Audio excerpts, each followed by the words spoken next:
Hello, welcome back to Somatox, a space where body and mind meet. This episode is special. It's the last episode of 2025, the year when Somatox was born. Today we are slowing down to look at the year 2025, honestly, compassionately, and without any pressure. This time of year can feel for many of us like a mix of emotions, such as pride, disappointment, exhaustion, hope, and so on. So this episode is your space to pause, to reflect, and prepare for the next year with clarity instead of overwhelm. Let's begin. We will start with the question why reflection really matters. And we will try to look back at 2025 with some questions that I prepared for you. Then we will take a pause for self-acknowledgement and a grounding practice. Then we will discuss how presence shapes our future and how we can plan the next year. Firstly, why reflection is so important and what is the aim of this episode? Basically, a short pause at the end of the year isn't just symbolic. It's psychologically beneficial. Research shows that reflection and meaning-making reduce stress and improve emotional clarity. Acknowledging what you did increases motivation more than self-criticism. Another research shows that clear, meaningful, and realistic goals lead to better follow-through than vague resolutions. So today's episode is about creating emotional and cognitive space for a healthier year ahead. 2026. But before we move into the future, let's look back. Let's review your year in a grounded, straightforward way. You don't need lengthy journaling, just honest answers and true reflection. Tune into your body as you become more aware of what you achieved in 2025, what you went through, how you felt, and how you end up this year. The first question is, what were the biggest challenges that you faced, and how did you actually handle them?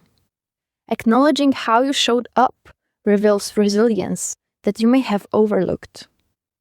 Then, what did you spend the most energy on? Work, family, healing, coping? This shows where your capacity truly went. Another question I'm offering you is, what habits or choices supported you the most this year? Think routines, people, boundaries, moments of self-care. Think of that. What habits or choices drained you the most, on the contrary?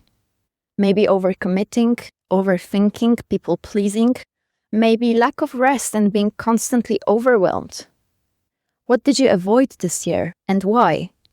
Some tough conversations, some emotions, decisions, maybe some changes.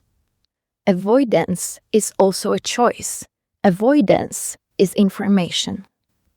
What mattered most to you this year? And did your reactions match that? This creates alignment for the future. You can take lessons for 2026 based on how you behaved this year. What did you wish you had given yourself more of? Think of that. This is your chance to improve this in the next year. Maybe rest, maybe some structure, honesty, fun, support, maybe boundaries. What do you need to leave behind to move forward? A mindset, a habit, an expectation, a relationship, maybe guilt, maybe pressure. Pause for a moment and notice what stands out from your answers. That's where clarity is forming. I also encourage you to take pause during a day or evening and rethink all those questions. Note down your answers, reflect, and learn. Because this is the best prediction for the upcoming year. This is the best base to shape your resolutions and your goals for the future. But now let's shift to a different kind of reflection. Self-acknowledgement. Research on self-compassion shows that recognizing your efforts rather than downplaying them improves emotional resilience and healthy motivation. It's a practice that we should all integrate into our daily routine. Let's use your inner child lens here. Not literally a child, but the part of you that feels deeply and tries hard. If you would like to know more about it, I have already one episode about inner child and a lot of beautiful practices that you can do in order to improve your relationship with inner child. Basically, you can ask yourself, what did you handle this year that your younger self wouldn't believe? Another question could be, when did you show up for yourself or others in ways that you are proud of?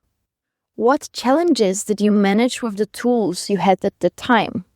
And what strengths did you rely on or discover?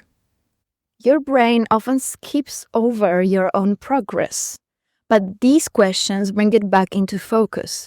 And it's very important to acknowledge yourself.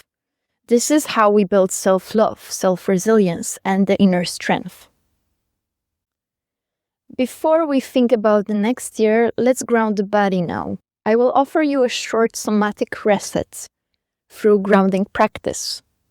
Just start with sitting comfortably and feel your feet on the ground. Relax your shoulders, relax your body. Place a hand on your chest or belly. Feel connected. Take a slow breath in and a longer breath out. Spaced breathing, especially a longer exhale, supports nervous system regulation. Research on heart rate variability shows this type of breath helps shift the body into a calmer, more regulated state. So keep breathing and do this for 3 more breaths. Notice if your body feels slightly more anchored. This is the most basic somatic reset that you can do without any further reflection. You can just listen to your breath, follow the rhythm. Stop talking to yourself in your mind. Stop tracing all the thoughts, just let it flow and keep breathing. The end of the year is a time of many emotions. It's the time of change as well. And change is often not comfortable for us. It often drives our fears, expectations, pressure. And any type of change usually is not comfortable. This is why it's so important to take care of your peace and continue such grounding practices, integrating them into your daily lifestyle.